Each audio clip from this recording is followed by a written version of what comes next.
ભાગ્યમાં હોય એ અનુભવી શકે.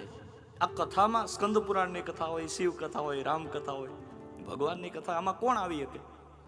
મારા બાપ આના જેની ઉપર ભગવાને પોતે સિક્કો માર્યો હોય એ જ અહીંયા આવી શકે, બાકી ના આવી શકે.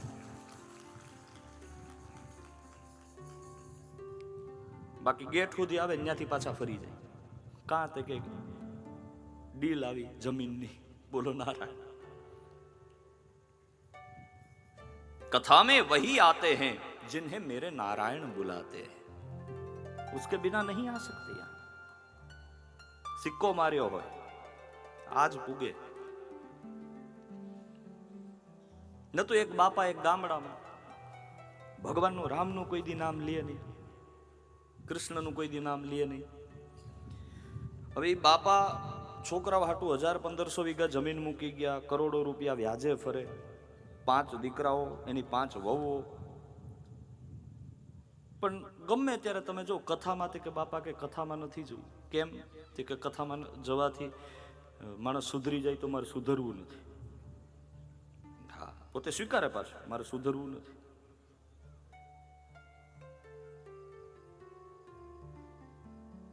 એમાં બાપા પડ્યા બીમાર. નાના છોકરાની વહુ મનમાં એમ ખરું, બાપાને ગમે ત્યારે આપણે કહીએ તો ભગવાન રામનું નામ ન લે, કૃષ્ણનું નામ ન લે, શિવનું નામ ન લે. આપણે કંઈક એવું કરીએ કે રામનું નામ લે, કારણ કે હવે બસ બીમાર જ છે ને ગુજરી જવાના છે. કેટલા સમય માટે છે આપણને ખબર નથી. એટલે નાની જે વહુ હતી ને એણે રહોડામાંથી રામરસની બરણી લાવીને બતાવ્યું, બાપા આ શું છે? કે મીઠું. રામરસ ન બોલ્યા. તે બાજુમાં એક બેન રહેતા હતા, એના હસબન્ડનું નામ રામજીભાઈ. તે બાપાને પૂછ્યું, બાપા આપણી બાજુમાં કોણ રહે? એના પતિનું નામ શું? તો બાપા બોલ્યા નહીં. એને એમ કે આને કંઈક જવાબ દેવો પડે ને એમાં જો ડાયરેક્ટ ઇનડાયરેક્ટ રામનું નામ લેવાઈ જાય તો ખોટું. એમાં અચાનક ઘરની પાસેથી રામજીભાઈ નીકળ્યા. એટલે પૂછ્યું, બાપા આ કોણ છે, ઓળખો છો? કે હા, એ કે સવિતાબેનનો. રામજી નો બોલ્યા, એમનો હસબન્ડ, એમનો પતિ. હવે કાળક્રમે કરીને બાપા દેવ થયા ને એટલે પછી છોકરાઓના મનમાં એમ થયું, બાપા એટલું બધું આપતા ગયા, કથા કોઈ દી સાંભળી નથી, ભગવાનનું નામ કોઈ દી લીધું નથી, આને આપણે હરિદ્વાર લઈ જઈએ. ક્યાં? હરિદ્વાર. એટલે બધી અંતિમ વિધિ થઈ ને પછી જે પુષ્પો જેને કહેવાય એ ભેગા કર્યા ને એક બાપાએ ખૂબ આપેલું. એટલે કઈ સામાન્ય લોટી ન લીધી, બૈરાઓને કીધું નહીં, પણ 5 દીકરાઓએ નક્કી કર્યું ચાંદીની લોટીમાં બાપાને લઈ જવા છે. શેમાં? ચાંદીની લોટી. કોઈને બૈરાઓને ન કીધું. લોટીમાં લઈને બાપાને પધરાવ્યા. ઉપરથી એ બંધ કર્યું કપડું સરસ મજાનું. 1.25 લાખ રૂપિયાનો ખર્ચો કરીને 5 છોકરા ફ્લાઇટમાં હરિદ્વાર ગયા. ત્યાં ઉતર્યા, સરસ મજાનો આશ્રમ રાખ્યો. દિવસો વીતવા લાગ્યા. વિધિનો દિવસ આવ્યો. એટલે વિધિને દિવસે પુરુષો પુષ્પ પધરાવવાની એ જે વિધિ હોય એ ઉપરવાસના ઘાટ ઉપર કરે છે, નીચેના વાસમાં એ બહેનો માતાઓનો ઘાટ છે બંને. અહીંયા પૂજા કરી અને જ્યાં લોટી પધરાવી, હવે 5 પેલી જે પુત્રવધુ હતી ને એ નીચેના વિભાગમાં ત્યાં સ્નાન કરતી હતી. એમાં જે સૌથી નાની હતી ને એમ થોડીક ધર્મ કર્મમાં વધારે માને. બોલો નારાયણ. એ આમ થોડીક ઊંડે સુધી ગઈ અને જે ડૂબકી મારીને બહાર આવી ને ત્યાં હાથમાં ચાંદીની લોટી આવી. એટલે નાની વહુને એવું થયું કે આ કોઈને કહેવાય. ગંગામાં રાજી થયા એટલે એને હંતાડી દીધી. બધાએ વિધિ સંપન્ન કરીને ઘરે પાછા આવ્યા. એટલે આવીને પછી નાની વહુ હતી ને એને એના પતિને કીધું કે હે સાંભળ્યું? આ શબ્દમાં બહુ તાકાત.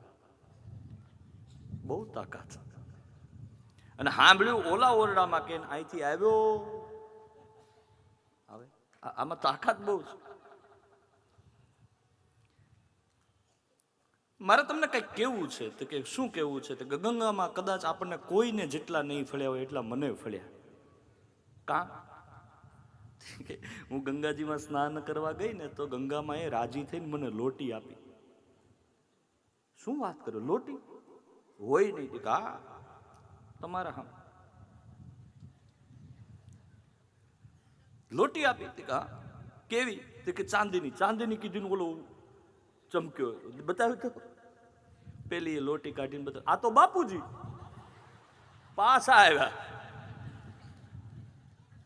બોલો નારાયણ સમજાય છે જેના મુખમાં નહીં રામનું નામ છે રે જેના મુખમાં નહીં રામનું નામ છે રે જેના મુખમાં નહીં રામનું નામ છે રે જેના મુખમાં નહીં રામનું નામ છે રે કોઈ જાશો ના એવાને આંગણે રે કોઈ જાશો ના કોઈ જાશો ના એવાને આંગણે રે કોઈ જાશો ના એવાને આંગણે રે જેના મુખમાં નહીં રામનું નામ છે રે જેના મુખમાં નહીં રામનું નામ છે રે જેના મુખમાં નહીં રામનું નામ છે રે જેના મુખમાં નહીં રામનું નામ છે કોઈ જાશો ના એવાને આંગણે રે કોઈ જાશો ના એવાને આંગણે રે મેલ મોટા ને મન જેના આંકડા રે મેલ મોટા ને મન જેના આંકડા મેલ મોટા ને મન જેના આંકડા રે મેલ મોટા ને મન જેના આંકડા કોઈ જાશો ના એવાને આંગણે રે કોઈ જાશો ના એવાને આંગણે રે શ્રી રાધે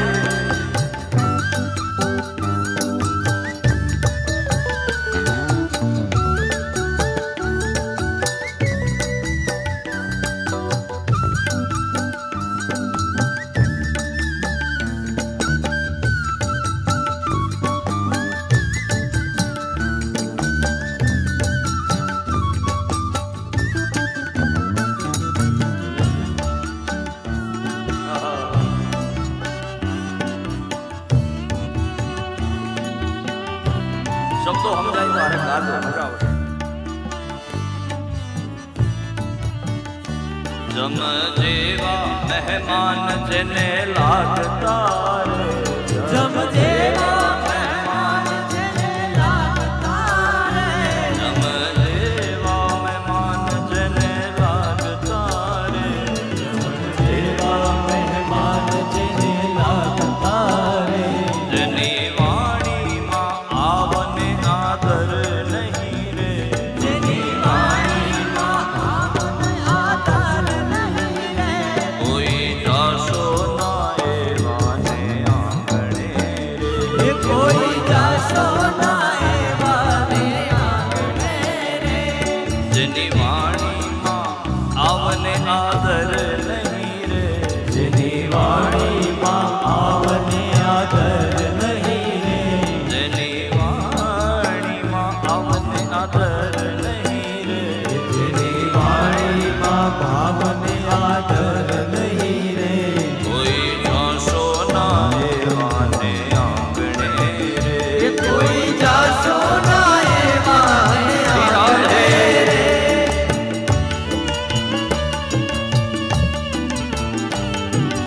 હાથ ઉઠાઈ